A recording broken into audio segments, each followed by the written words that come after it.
Predstavme si situáciu, kde potrebujeme v podstate vymazať v úvodzovkách nuly, to znamená, aby sa nám v oblasti buniek nezobrazovali.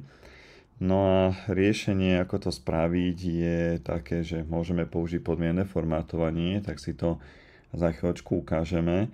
Ten dôvod, že prečo skrývať nuly je, dajme tomu nejaký estetický, alebo jednoducho potrebujeme mať v podstate prázdne bunky a nie teda s hodnotami, ktorých možno bude budúci výsledok a podobne.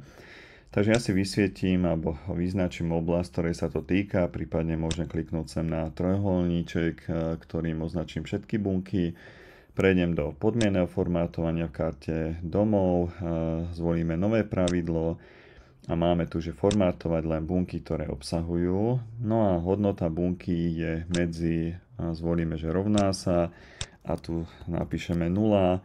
No a formát, keďže nie je nastavený, tak ho zmeníme na biely alebo farba písma na bielou. Takže písmo, farba, biela, potvrdíme OK, OK a nuly sú preč. Oni sú v skutočnosti tam, to vidno aj v riadku vzorcov, ale takýmto spôsobom teda navonok sa nezobrazujú.